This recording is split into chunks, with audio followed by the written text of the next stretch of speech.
La deuda externa ecuatoriana nació con el boom petrolero, y es que este es el mecanismo para someter y perpetuar la pobreza en naciones subdesarrolladas, cuando en ella hay certeza de importantes recursos naturales. John Perkins, ex sicario económico de las corporaciones occidentales, explicó detalladamente el modus operandi de este crimen contra la humanidad. Pero quizás la más común es que primero identificamos un país que tiene recursos como petróleo, después concertamos un enorme préstamo a ese país por parte del Banco Mundial o una de sus organizaciones hermanas. Pero el dinero nunca llega realmente a ese país, sino que va a parar a nuestras grandes corporaciones para construir infraestructura, plantas eléctricas, parques industriales, puertos, cosas que benefician a una minoría rica de ese país, además de a nuestras corporaciones, pero que realmente no llega a la mayoría de la gente en absoluto.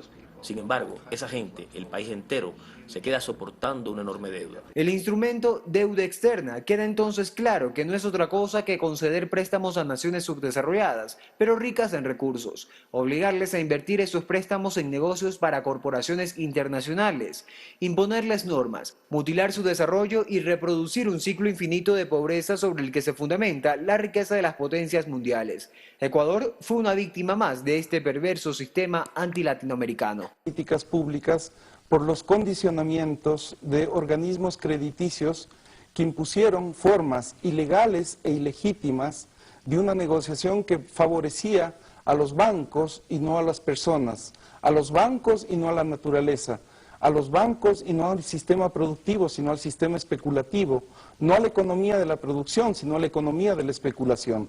En ese sentido, los impactos negativos de esta deuda sometieron a los países de América Latina a un dogal, a una imposición, a procesos de corrupción y de negociación de pago de intereses y de deuda que sacrificó nuestras economías, limitó las posibilidades de crecimiento y desarrollo económico. La historia de la deuda externa ecuatoriana y su ilegitimidad quedó al descubierto cuando el gobierno ecuatoriano, convencido de su ilegitimidad, decidió realizar su auditoría. Según el informe de la Comisión Auditora, en 30 años se solicitaron 286 créditos por 12.500 millones de dólares.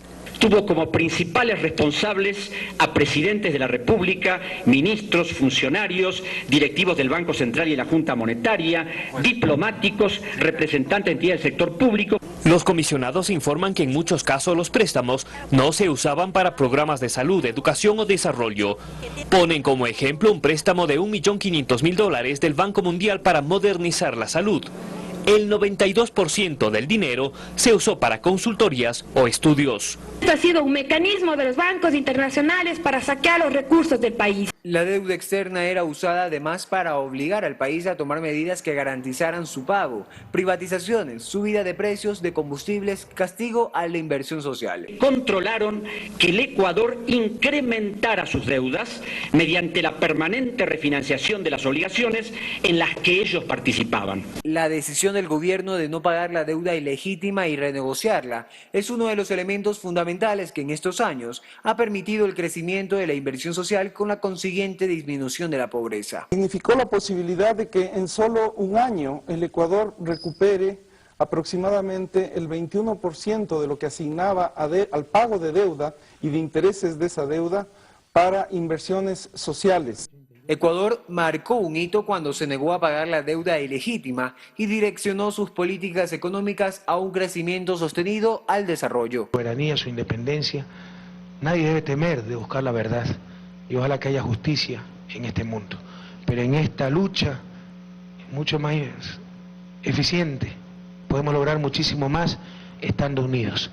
Entonces, solicitamos comedidamente el respaldo del ALBA y ojalá más tarde de toda América Latina para esta batalla que ha decidido dar Ecuador en función de la verdad, en función de nuestros países, en función de nuestra responsabilidad histórica de no tener que sacrificar vidas, personas, en función de una deuda que se ha demostrado hasta la saciedad que es absolutamente ilegal y absolutamente ilegítima.